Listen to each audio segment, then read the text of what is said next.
Thank you for attending today's episode of Leadership in Times of Crisis. We are living through a global crisis, unlike any other in recent times. What is needed now are great leaders. Leaders who will help us overcome our fear, our laziness, our limitations, our selfishness, and our weakness for us to improve, work harder on things that we ordinarily would do on our own. In this webinar series, Leadership in Times of Crisis, I'll be inviting leading global experts on leadership to share what makes a great leader. And in today's topic, living and leading a happier life, I invited not one but two featured experts, Karin Borie and Henna Sharma. They are here to enlighten us with these amazing insights to uplift and support us in living and leading a happier life and during this challenging period. So Karin was acknowledged as a global happiness leader at the World HRD Congress in India 2019 and 2020 and certified as a Chief Happiness Officer with Florida International University. Karin Borie is a marketing, communication, and employee experience strategist, speaker, and facilitator who uses the science, design, and promotion of happiness in organizations to help them stand out through a well crafted corporate culture and inspiring leadership that prioritizes employee engagement. Coach and has a master's in arts and leadership and innovation in the contemporary media and a bachelor's of fine art in visual communication from the American University in Dubai. Henna is the founder and chief happiness officer of hopeandhappinesscoach.com. She is a certified ICF coach, happiness coach as well, and Heal Your Life licensed workshop facilitator. She believes in spreading happiness in the world by using holistic ways of integrating mind, body, and spirit. She was also the recipient of the Top 51 Global Happiness Leader Award from the World HRD Congress, and she is the Mentor of Excellence Award from the Women's Leadership Forum. Henna has been featured in leading newspaper and magazines such as the Indian Express and the Hindu. Thank you for both of you ladies for coming today to this event. It's a great pleasure, Karin and Henna, for you to come and share with us great wisdom on how we could live and lead with happiness. And like both of you, I am a strong believer that an act to make another happy inspires others to make us still another happy. And so happiness is aroused and abound. Thousands of candles we can light it from a single candle. And the life of a single candle will not be shortened. Happiness never decreases by being shared. And thank you again for being here today. So, Karin, would you like to share something first before we start? I just want to say thank you, Suresh, for inviting me. We met in 2019, right, at the World HRD Congress, and ever since then we've become the best of buddies. And really, we just bounce some ideas off of each other, where we support each other or have supported each other throughout our journeys of change. And we know that there has been a lot of change we needed to adapt, especially this year, or adapt to, especially this year. And I'm so happy to have you in my circle of friends, Suresh, and influencers as well, happiness influencers. So I'm truly grateful for being here. And Hannah, I'm so glad that I'm also with you on this discussion today. Henna, would you like to share something? Yes, thank you, Suresh, and thank you, Kareen, for such wonderful words. It is amazing to be sharing the platform with you both, and this year has been rewarding in certain ways this year. Everybody is talking about how it has impacted, but it has been a wonderful year in certain ways. I met you both this year in February, right? And we are hosting this webinar together. We are at different locations, but we could connect to each other through technology, which is amazing. And I'm truly grateful for that. And to all the audiences who are joining us now from various locations. So thank you, Suresh, for organizing this, and wonderful meeting you again, Kareen. Thank you. Thank you to you both. Same here. have David Lighton, who is joining us from LA, who's actually the president of Witty, and tonight I'll be speaking on another event for them tonight. So thank you, David, for joining us. And we have Edna Joyce, who is joining us from Russell Al Kema. So Kareen, she must be a follower of you since you are talking to us from Dubai today. Maybe. We'll have some people from India attending this event also. So we had over 200 people who accepted the invitation to join us. So I'm sure they'll interact with us later. So let's start because since people are here to listen to us and share great insights into different various topics. So let's start with you, Hannah. Are you a happy person? Sure. What does it look like to everyone? So, to answer that, Suresh, I think your energy speaks before you enter a room, and that's what I have been told. That I exude happiness whenever I am at any meeting or any seminar or any session, and that's what happiness is all about. It is a way you live life, and it becomes a part of you. So you don't have to really make an effort, to be happy. It just becomes your lifestyle. Thank you for that great answer. But were you always happy? Now that's what the audience wants to know. No, It's a I good have not question. always been happy. There have been ups and downs. There have been challenges. So, being always happy is not possible. We always can balance our, feelings and emotions and try to be on a more optimistic, positive side instead of feeling sad or depressed. So, to answer that, I'm not always happy. There have been challenges which I have overcome, and even now this year has been a very difficult year for each one of us, and we have taken it up as a challenge. We have come up with our own thinking to make the best use of it. And yes, there are obstacles, but how we overcome them is what makes us happy. Thank you. So now, Kareen, let's come to you. What is happiness for you? Well, I keep getting this question and I always struggle to find an answer for it for some reason. What is happiness for me? It's a combination of many, many different things. It's, for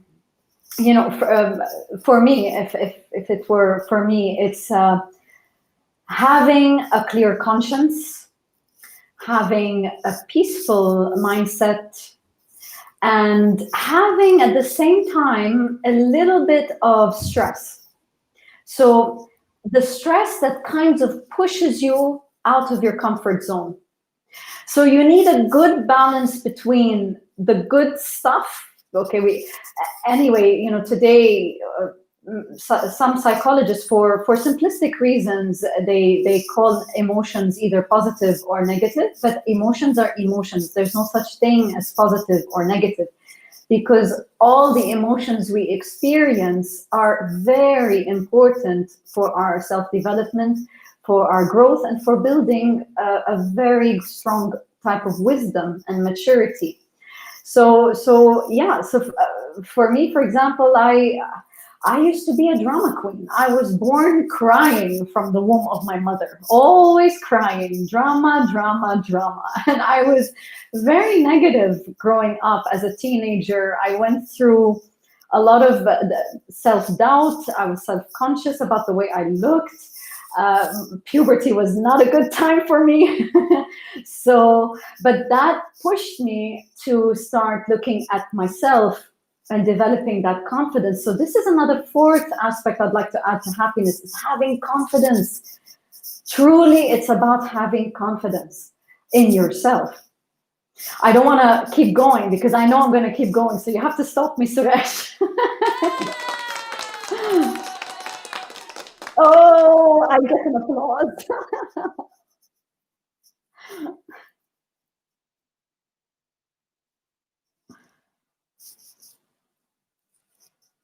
I lost you, Suresh. I can't hear you.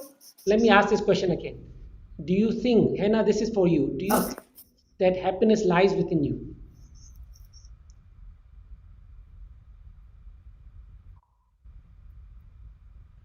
Okay, let me. Okay, can you hear me?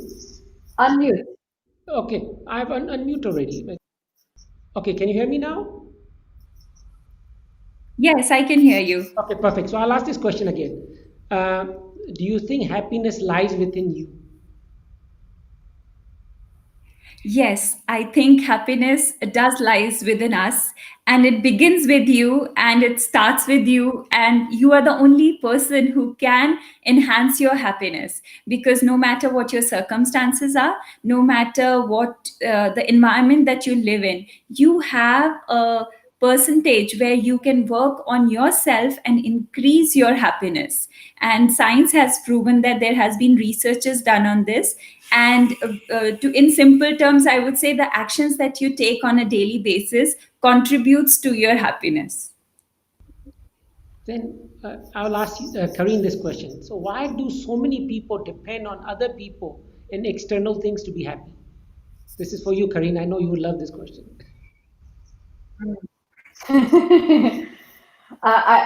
Before I answer it, I want to back up Henna. Maybe this will give some context to the answer. So there is a professor in psychology called Dr. Sonia Lumbroski who showed that there are three aspects to what determines or affects our happiness. 10% of our happiness comes from external events. Okay, so now we're going to discuss that. 40%, or no, before I get into the 40%, I'll go into the 50%. The 50% of your happiness comes from your own genetics. So if you're born from parents who have the funny gene, then you are endowed and blessed with the happiness gene. However, that doesn't mean that people born from miserable parents cannot be happy, because they can, because 40% of your happiness comes from the choices you make and the behaviors that you take. So, so your question, Suresh, was why do people tend to, let's say, blame or put the responsibility on external events and on other people? Well, it's because I believe people are a little bit scared to face their own demons. They're scared to realize that they're as flawed as everyone else. I mean, for me to have become, to have changed from a drama queen into a happiness coach or a happy person in general, I had to really take a good look at myself, honestly, accept that I accept my weaknesses, get them out in some kind of avenue. It could be anything, could be through journaling, it could be through, for me, it was acting for me, taking the role of different personalities helped me through my own issues. So yes, it's really about being confident, again, with the confidence, being brave, and being accepting. And I'd like to add compassionate and forgiving towards yourself, because we really aren't perfect. Exactly. Compassion is a very, very, very, very important tool if for someone to even start looking for happiness, because so many people have such difficult time accepting themselves. And if you don't have compassion for yourself, Yeah. how you have compassion for others? And that's a struggle most people are having right now, especially in this lockdown where there's no connection, no external connection. So they are now work. The only thing they can do is work on themselves. So let's ask another question. Now, So I have something to add here. Anna, please. So to what Kareen said, we humans tend to cling on to the familiar pain instead of going towards the happiness, which requires Mm, action. So that fear of good taking point. action is much stronger than the pain, the comfortable pain that we face on a day-to-day basis. And And Hannah, that's the I'd also reason like to add people to that. like to blame others, saying that he is not doing this for me, she is not good, my boss is not good, my team is not good. And that's why it's easy to blame others than to take action. The common one I've heard amongst the people that I work with is my mother-in-law doesn't love me. She makes me work very hard. Leave the mother-in-law, go find her own home. Anyway, this is what one of our guests, who's attending guests, has said. Happiness is the ability to overcome stress and being able to deal with it in a satisfactory way and resulting peace of mind. So a lot of us are running behind the peace of mind. So let's talk about this quickly. Kareen, what is peace of mind to you? Peace of mind, for me, it starts with a clear conscience, knowing that you live your life with integrity and honesty. Uh, so you talk the walk and you walk the talk when there is full alignment. So when there's full alignment to who you are and how you behave, and I don't understand why. I've heard this from people like, you need to be a hardcore, sharp, mean professional in the workplace, but at home you need to be nice and soft and caring and tender. Why? Why are we forced into being split into these two personalities? And the more we live life this way, the less peace we're going to have. The peace comes from bringing these two important aspects of your personality and your life in general into one, and really living it honestly and with integrity. Okay, your turn, Hannah. That's a wonderful answer, Kareen. I completely resonate with that. Yes, for me also, peace is integrating mind, body, emotions, and soul. So, if your mind, body, emotions, and soul are integrated, every thought, every word, every action that you take is a mindful action, a mindful thought, a mindful word. And that brings peace within you because you know what you're doing. Instead of juggling, three things and then getting hassled, you are in the moment. You start your day being mindful. Again come to that present moment during the mid of the day, and then again you end the day with some gratitude, and that makes your life peaceful. That makes my day peaceful. So when I align myself, and the days when I'm stressed, I know I have lost that alignment and I need to step back and then bring Yeah, that back again. very nice. That's true. And Because that's okay. And that's totally okay, right? And that's it, totally okay. It's just Yes. about being mindful, like you said, Anna. exactly, exactly. And the whole world is living duality, where we are living one state for others, one is for us. But as you said earlier, Kareen, it's all about getting it together. But see, what happens is, why are we so afraid to be honest with ourselves? Because this is another thing I talk to people about. Are you truthful to yourself? Because if you are not truthful to yourself, how are you going to be happy ever in your life? Because then you're living a lie, and lie creates fears, and fears do not make you happy as a person. There's no way to be happy when you're fearful of life, and that's an emotion that hurts us all the time. Okay, so let's go to the next question. Okay, this one, let's see. Let's start with Henna this time. Uh, do you have a pet? No, I don't have a pet. Okay, Karin, do you have a pet? I was brought up with many pets, mostly German Shepherd What dogs, pet did and you have lately first? a cat. But now, no. No. While you were growing up, while you had a pet, did that pet make you happier? Absolutely, 100%. 100%. They bring so much joy because they're just living in the moment. And of course, you'll experience different things with different animals for pets, right? So I think the common ones today are the dog and the cat. And they each have a different personality and a different way of demonstrating their love for you. So the dog, what's beautiful about the dog is that it's always there to love you no matter what, sees beyond your mistakes, beyond your flaws. The dog works with your essence as a human being. Whereas the cat, what I love about the cat is that they set healthy boundaries. You see, a lot of our miseries in the world is because we don't set healthy boundaries. So we have a lot to learn from cats too. Yes, dogs are amazing with their unconditional love, But cats are as amazing with setting healthy boundaries and saying, look, if you don't love me, that's your problem. Take me as I am. And that's how we should be. We should be, again, confident in ourselves to be taken as we are and not be afraid. Be like cats and be like dogs. All right, perfect. Thank you. And So to answer Suresh's question, I don't have pets, but I have kids so they are your pets, who okay. are still cuddlers. But eventually, So yes, they are total cuddlers. Do they bring the same joy? oh no. That's the question. Absolutely. And not only they bring joy, they teach you so much about happiness. They get over things so Yeah. quickly. They're so forgiving.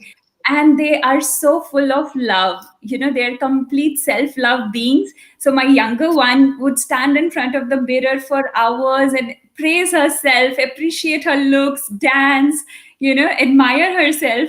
And that's something to learn about. So, they teach you so much about self love and being compassionate, being forgiving. And yeah, they are my pets.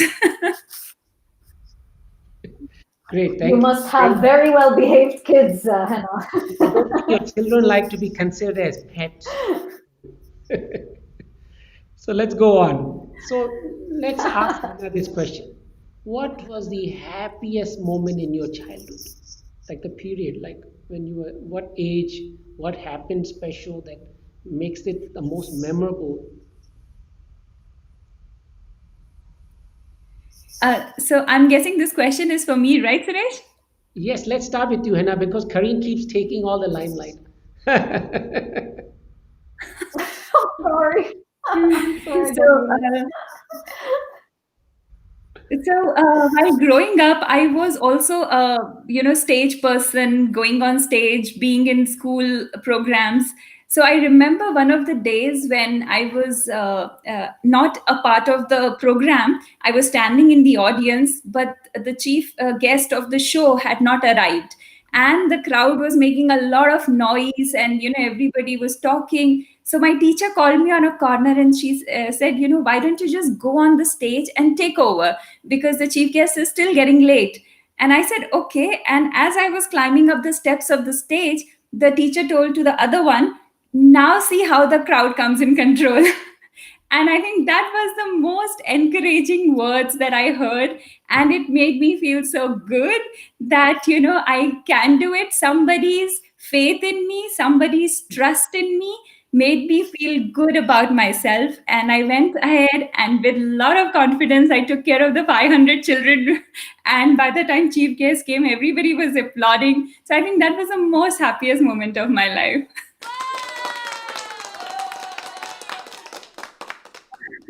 All right, great. Finally, that's a strong answer I like to hear from you. So let's talk to you, Kareem. What has been the most miserable moment of your life that you want to share and tell people? Oh, oh my God. Oh, you really want me to go there? Oh, Take it out. This is a counseling um, section I if you're think, getting counseling session. Come on. okay, Two leading I'm experts. gonna do it. Okay, so two major events in my life. The first one was the very bad split up of my parents, which affected me and my siblings quite heavily. But I owe it to this really messy split up that pushed me and accelerated my self development course. So it was one of my most miserable times because I was put in the middle and I was sort of like the mediator or trying to see how I can help the father, how I can help the mother, and at the end I bear the really bad brunt of it. So I had to really grow up very quickly. I was only 20 at the time when officially this happened. The second event, is linked to the first event. And because I had a lot of resentment built up towards my parents, I started to attract the wrong types of people into my life. And one particular person, a man in this case, he really, really gave me a hard time for 8 years. I was afraid of him. He was abusive in every way you can think of. And it took me many years, 8 years, to at least physically cut away from this person, but then another 8 years to deal with his stalking. So yeah, these were two very, very miserable and very major milestones in my life. Thank you for being honest. Sorry if I Thank made you, anybody Kareen, for cry being out so there. brave in sharing. Show me some tears now. Come on. It's okay. Don't worry about it. Sheesh, where is the You have actor in me? I You've been can't so do brave. this. No, I'm sending you a virtual hug. Thank you, honey. Honey Hannah. Okay, we both love you. You know better than that. Thank you. Okay, let's move on. I don't think I want to ask that question to Hannah because she will have a moment too, which I know probably I don't want to bring you there, or you want to share with us too, Hannah. Are you I think we'll comfortable? keep it for the next time. Okay, see, I know that's why I didn't want to bring her there. Okay, fine. Okay, let's do that. Let's keep her with the happy moments. Now, compared to your friends, Hannah, are you more happier or less happier than them? Very interesting question, Suresh. And another thing that I would like to highlight here is that Suresh has just got us on the spot. He didn't give us any time to think about these questions at all. We kept asking him, what is it all about? And he said, just show up. So, yes, You're so mean, I think compared to Suresh. my friends, compared to my friends, I would say yes. I try to be more happier because I know the secrets that actually bring happiness, whereas others are so busy still complaining or whining about what is not going right. And I have learned that it is better to appreciate what you have than to cry for what you don't. So I think that makes me more happier and joyful than others any day. Now, let's talk about within your family circle. Are you happier or less happier than them? See, friends are easy. We know they are dealing with their social media following craze, that they always want to be liked and loved by people that are strangers they've not seen for years. What about amongst family members, which you actually see and deal with every day? Are you happier than them? Yes, so amongst my family members, Suresh, amongst the adults, I am the happier one. But when I compare myself to children, no, I still lack. So, children are bubbling with that lively energy. As we shared earlier, children live in the moment, and that is actually, as long as the environment is made such, the happiest moments of our lives. Because I know some children have tough time, they struggle through challenges of their own, but if the environment is made comfortable by the adults, childhood is actually the best moments of life. Thank you for sharing. Absolutely. So let's talk to you, Kareen. This time is yours. Can I add something? Can I add something, Suresh, to Yeah, that? please add. So I on that subject, I was watching a webinar, and the person was shared a screen, and I took a screenshot of that, and it really blew me away when I read this. So it says, Google recently demonstrated that its best employees were not Ivy League students, but rather young people who had experienced a big loss in their lives and had been able to transform that experience into growth. And according to Google, deep personal loss has resulted in employees who are more humble and open to listening and learning. And I so resonated with that. So from the miseries I shared with you, and how really I turned my misery, my pain, my loss into growth, which helped me be where I am today. And I didn't know. I didn't know I was doing that. It was something divine, almost an inner knowing, you see. And then that pushed me, even though I can humbly say that I'm not there yet. I definitely not there yet.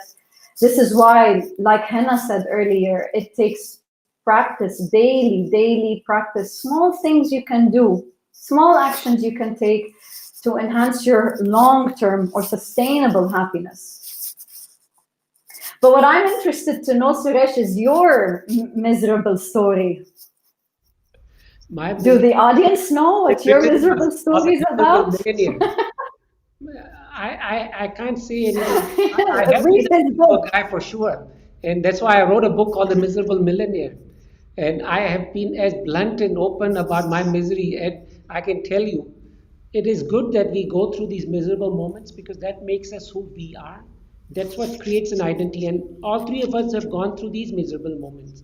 And I know that because I've spoken to you both individually and gone through all those different things that cause that pain and all that. So we know. And now we just have another lady who just came up, Charul, saying, Kareen, your vulnerability is admirable. She's loving it. So Charul is on the program. Thank you so much. Yeah. So thank you, Charul, for sharing your comment. Yes, we are trying to make this show as open and as candid as possible. That's why I didn't even make a set of questions. I'm making these questions as it comes intuitively to me because I feel this is the kind of questions you will be comfortable answering and open and able to share the truth. So let's come to the next question. What affects your levels of happiness? So let's start with Kareen this time. What affects our levels of happiness? Give me a minute there. So what? Wow, it's a very broad question, Suresh, because and I'm going to refer back to Henna when she said the word gratitude. Gratitude, when you feel grateful for what you have instead of what not, well, you wouldn't be grateful for something you don't have, but maybe sometimes you need to be grateful for what you don't have because maybe that thing that you don't currently have may have impacted your life in a more negative way. So we need to be grateful for what is already there, for the present moment, what is already available, for the people we have around us. And one exercise I do, Suresh, and this was also before I got into the science of happiness. I always imagined my life without certain people. And then I'd ask myself or check, how would I feel if they were not there? And these people would definitely be very important people, loved ones, right? I would ask the same for certain kinds of events. What if that was not there? How would I feel? How would I feel today if I lost my mother? You know, and another important question I ask myself to check in on my levels of happiness is, if I were to die today, can I say, or can I look back and say that I really lived my life to the best and fullest as possible? And if the answer is always yes, I'm ready to die. And so far, it's been a yes, because I took, even though I still have many goals to achieve, and I want to achieve more. I haven't tapped into my full potential, but considering my current circumstances and resources, I can say I'm living my life to the best possible way I know how to live. And hopefully I'll be more enlightened to live it even better. Thank you. Or in a more fulfilled way. Thank you very much.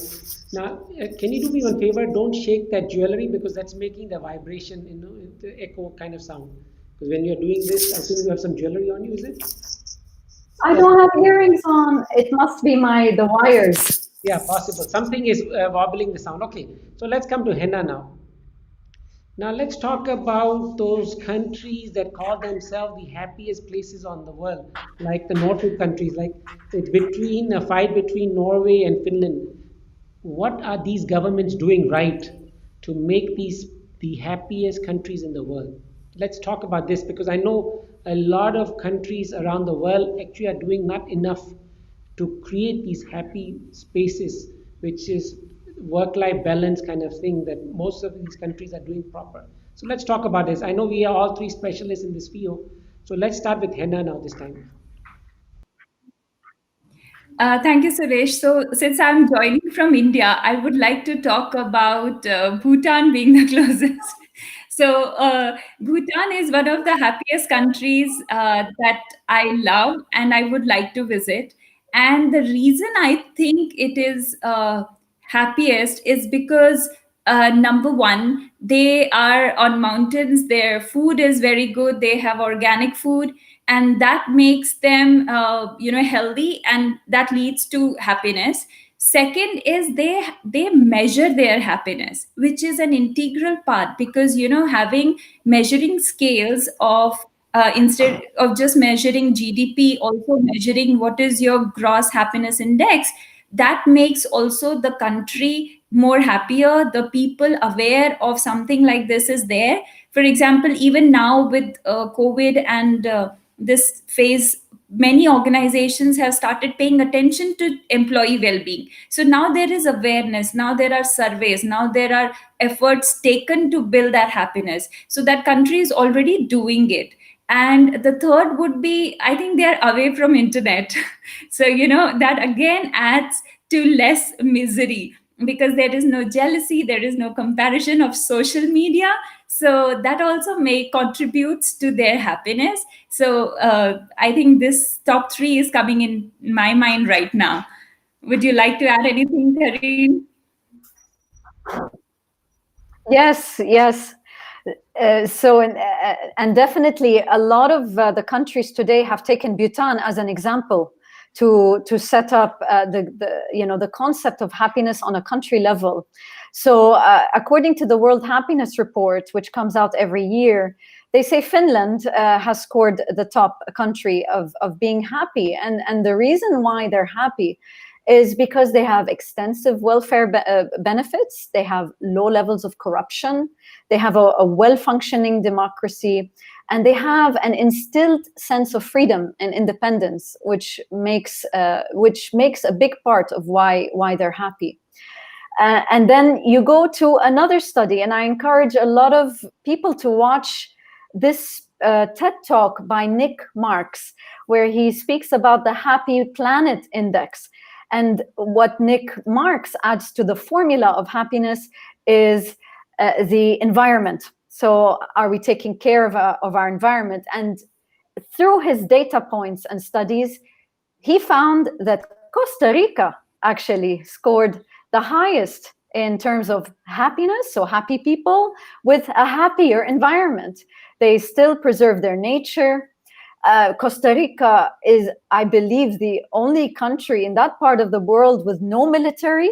They do not have an army, so they're not spending money on war. They are spending it on the welfare of its people and well-being of its people. And I've been to Costa Rica in March for the Gross Happiness Festival in the University for Peace, and I saw it with my own eyes. The cleanliness, the friendliness of people, and the nature is spectacular. And they use renewable energy sources as well, so that's another major one. So let's talk about this now. How can these ideas be incorporated at work? Can you hear me? Henna, you want to go ahead? Yeah, please. You decide. Yes, I can hear you, Suresh. So, in work, I think there is already a lot of action being taken. Many companies have taken support to build that happiness within the employees, in the culture. And during this last few months, I would say 6 to 7 months, I have seen so many companies actually coming forward and creating happiness leaders, happiness champions within the organization, because they want those people to be, groomed so that they can actually make it an organizational culture instead of just one training session. And that shows the need and the awareness of the organizations coming forward and building happiness into the part of the organization. And another thing is that they are taking, so I am also a lead coach for one of the health integrated apps. So they are all into well-being, how employees can focus on their health, their well-being, emotional health, as well as physical health. So once you are emotionally and physically happy, the right hormones release in your body, and you're, overall a happier and joyful person. And there are so many things that can be done on a daily basis, like, with one organization we did start the daily meeting with honoring the daily heroes, and gratitude practice in the organizations, and working on work life integration, because everybody is working from home. There is no boundaries between work and life, so how to build that. And all these things have actually helped employees as well as organizations. And that's why, if you see the data, we have actually, there is a lot of more productivity than what happened earlier when they went to office, physical work. That's great sharing. Thank you. What about you, Karim? Any insights on how you might have provided strategies for some enterprises or even government organizations? Yes, with me, it starts with the whole concept of employee engagement and how it's evolving.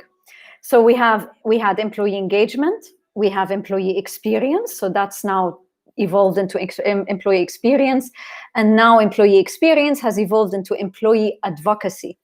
And a lot of companies have, even pre-COVID, have come up and set some technology that would facilitate engaging and communicating with others, sending cheers, doing events together, blah, blah, blah.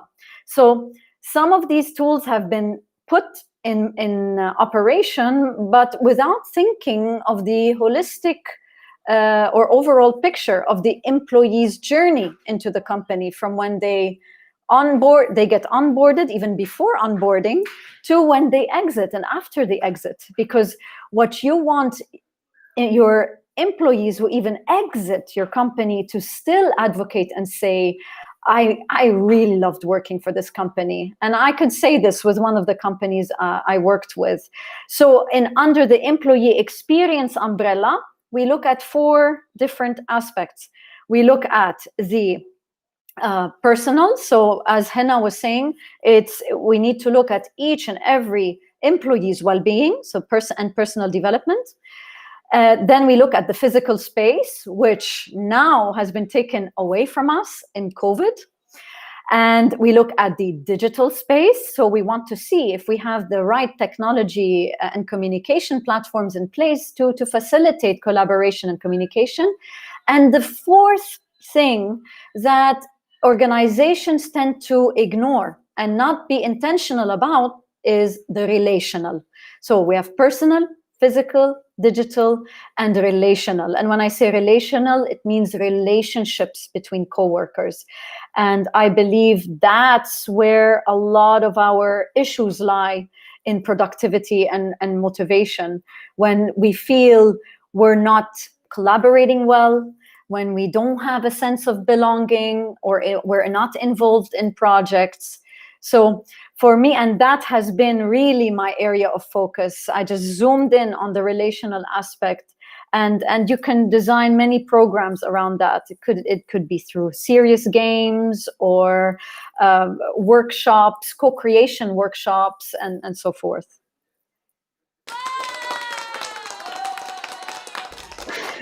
Thank you. Thank you. So thank you. We have a couple more guests who have joined us. Asim, thank you for joining us today. Then Zubin Mirshandani has sent the following message to you, Kareen. Oh, Thank you for Zubin. Hi, your Zubin. abilities. Very, very happy that you have been open finally about talking about yourself. And he's looking forward to hearing more of us at later date. All right, great. Thank you. So, as you were talking about, we were just talking about exactly what you were just saying.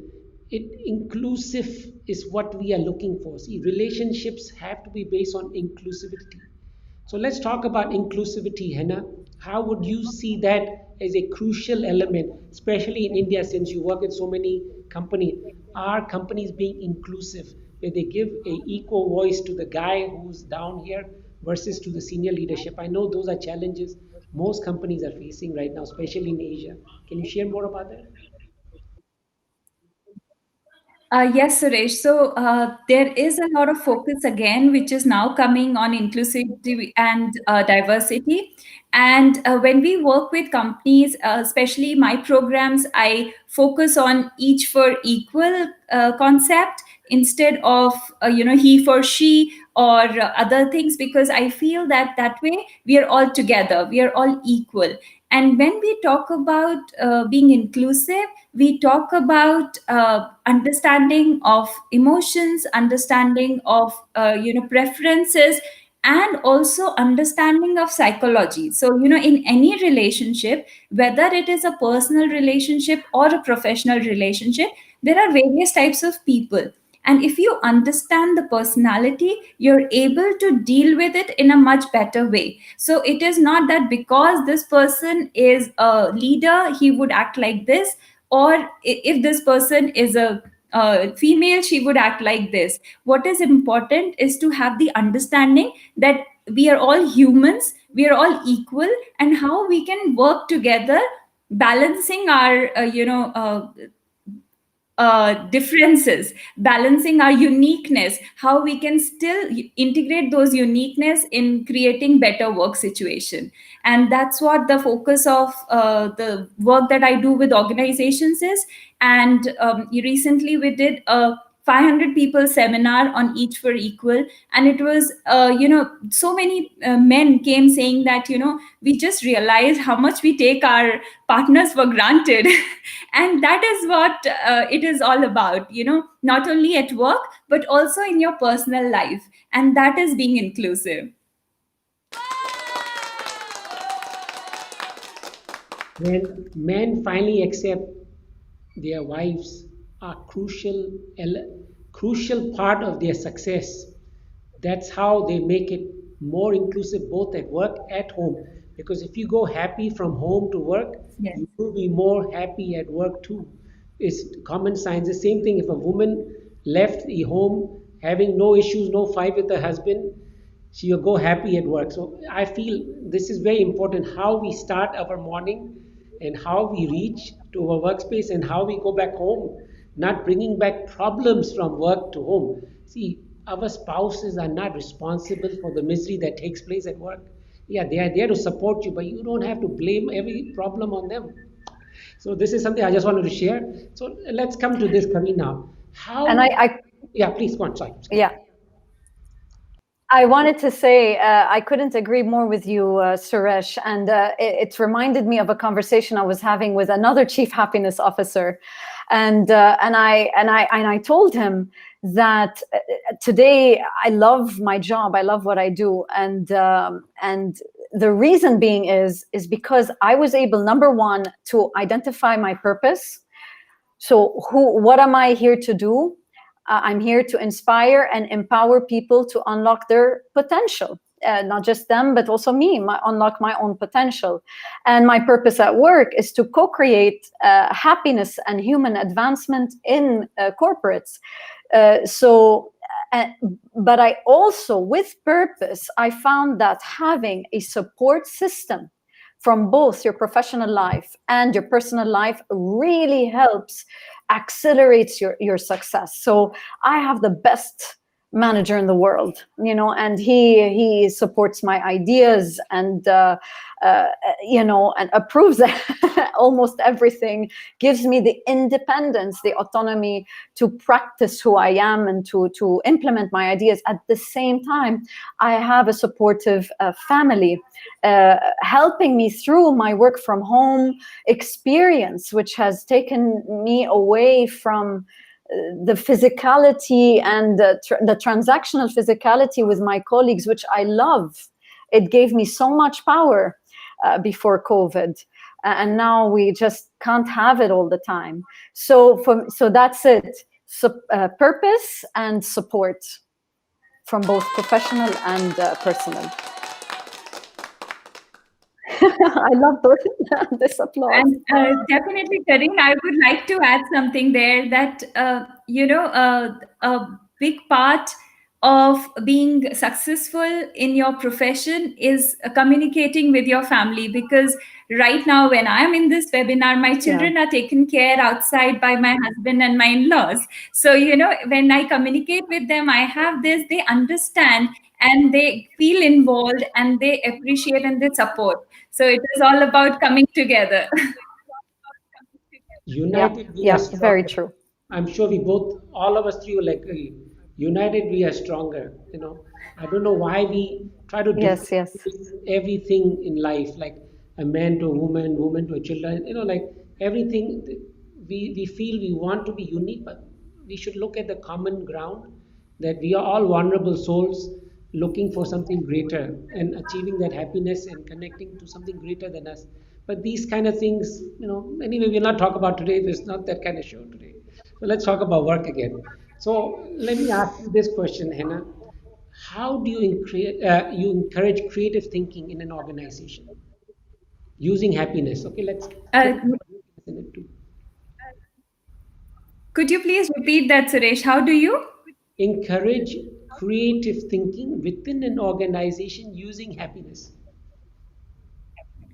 Okay, so yes, there are a lot of exercises that we do with the organization, with the employees. So there are a lot of exercises that brings out the creativity within.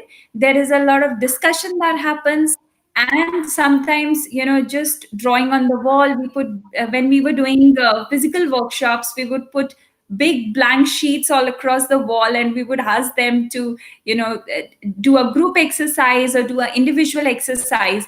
And now, being on the virtual platform, it is all happening virtually. So even now, when we sit for a workshop, I ask everyone to have some paper, pens, journal, ideas, so that they can be more creative. And once you're more creative, you're able to lighten up, you're able to use your best thinking and create results. So that's how I use some tools and exercises to bring in creativity and enhance happiness.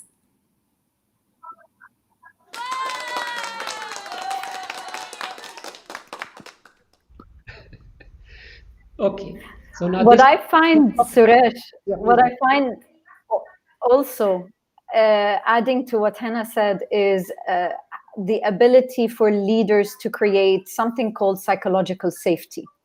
So that's what allows people or employees to be more creative in the workplace, is when they feel they can speak up, share their concerns, share their ideas, and at the same time not be suppressed by their colleagues or by their leaders for it, or be discouraged, or give a negative comment. See, and again, that goes back to the culture. Do we have a culture of healthy feedback, and are we giving feedback the right way to help let's say enhance the creativity in the workplace? So yeah, definitely psychological safety and feedback are two other elements I would add to have a more creative organization.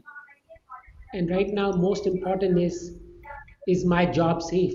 Because most companies have not been very clear on how strongly grounded are these people, and this fear of losing their job is affecting the mental cycle, like you were just saying.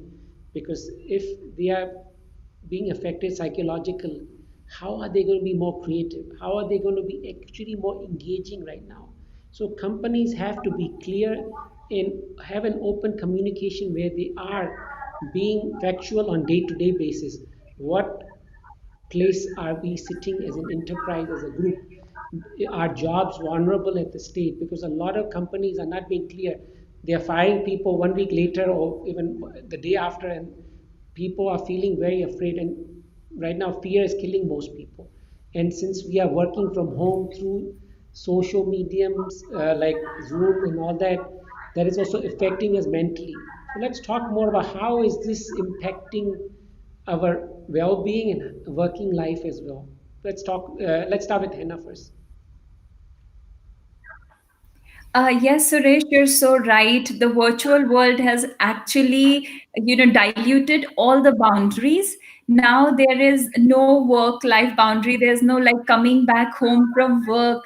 You are on calls from the morning till evening, and you're managing home also along with your calls and work calls and emails. So yes, there is a need for this awareness that since there is now no boundaries, we need to create that boundaries and be real about it. So when I talk to leaders, addressing the CEOs or the leaders of the company, both middle as well as the top, the main thing is be real. There is a reality, there is COVID, we cannot shy away from it, we cannot deny it. Be real but still be resilient. So this is the situation. How can we have a positive mindset in spite of the reality that we are facing right now? So instead of just thinking what is the loss that the company is facing, we have to turn our thinking and the mindset towards what could be the potential gains. And that's where the leaders have to be creative in the way they are thinking, in the way they are moving forward, because that is what the leaders for tomorrow will be. Things are changing, everybody is talking about next normal, and leadership has always been talked about. With every decade it changes. Leadership has to be like this, that, and the next normal leadership is going to be about taking massive action. So I created an acronym which is REAL, REAL. So R means be resilient and realistic. E is being empathetic towards your employees. And how do you do that? You engage with them on a daily basis. And A is again for massive action. You have to take action on every single day, because you don't know what could happen. We earlier norms of the company's values and missions are changing on a day-to-day basis. So we have to take active action, and then only you can lead. So that what creates a leader. So if we keep this in mind, it's an easy thing to remember, and always helps to remind you every day, okay, let's be real.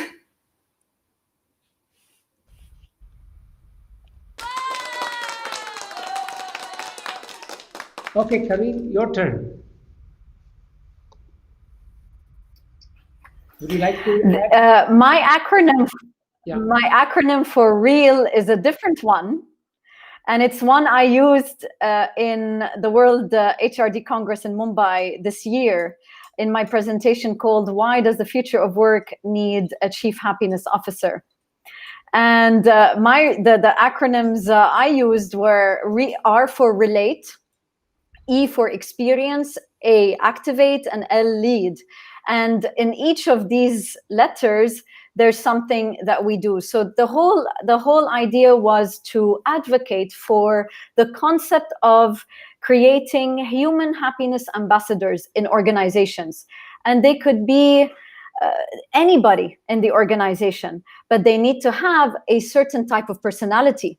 So how do you assess these personalities? Is by creating an assessment or by having an assessment tool that we use to show the personality of the person and to understand whether they are capable of becoming a happiness ambassador. And then experience. And I think, Suresh, you are the master when it comes to experience. And that, I mean, we take these happiness ambassadors and put them in an experiential setting of meditation, silence, going within, and really finding the peace within themselves as a way to be self-compassionate and self-forgiving and get out of whatever stuckness they are in. And then with Activate A, we train these happiness ambassadors with certain chief happiness officer competencies. right? To be able to also measure and monitor happiness levels in organization through engagement, through innovation, through even burnout levels. So we need to look at that too. And then L for lead would be all about the leadership aspect, and how does the leader take all of that, and just present it to the company.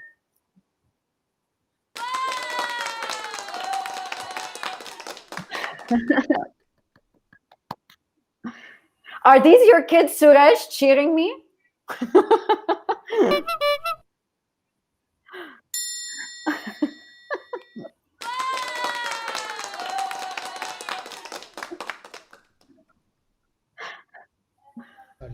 As we come towards the end of the event, we have already, so let's wrap up the show. Let me ask you quickly, what resources, Henna, would you suggest for somebody who's just starting to be a leader? How to be a happier leader? Would you have any books that you would like to suggest? Yes, Suresh. I think the most important thing that I would like to suggest anybody who wants to lead in life or in an organization would be to have that empathy and compassion to yourself as well. So, you do it for others, but be attentive of your own well being and have that empathy and compassion towards yourself. Because if you will take care of yourself, if you are a happier person, then definitely you are able to ripple down that effect to your organization, to your home, and create a happy world around yourself. Thank you. 30 seconds, Kareen. How about you? What would you Yeah, recommend somebody? I encourage. I would encourage people to read Dare to Lead by Brene Brown, where she speaks a lot about vulnerability, and the power of vulnerability in leaders, which is linked to service leadership, and that's a totally different topic at the end of the day. I would also recommend books by Patrick Lencioni, who talks about teamwork. So for leaders who want to have better teams. Thank you, Kareem, for sharing that. In fact, next year, starting the 20th, I will be starting a new series which will talk about servant leadership, and I will invite you in that. And definitely, I want to hear your insights in that. And Henna, you are more than welcome to join us as well. So let's wrap up this because I do not Great. like Thank to you, go Suresh. past that 1 hour. Let me just wrap up and then I'll thank you again. So the wrap up is following. So one of the greatest traits in being a great leader is the ability to share without expectations. If today's webinar has helped you generate more hope, optimism, and provide you with the advanced tools for making a difference as a leader, please share this video with friends and colleagues. Thank you and see you all next year because this was the last episode in this series today. That's why we made it with two featured guests on happiness. And thank you, Kareen, and thank you, Henna, for being my guest. You were awesome, and I'm sure. And let me take this time to wish you both a great Merry Christmas and wishing you also a Happy New Year. And I'm sure next year will be a great year for all of us. Same to you, Thank Suresh. you, You're and wish you the wonderful. same. So I'm going to end this show right now, and we'll Thank talk you.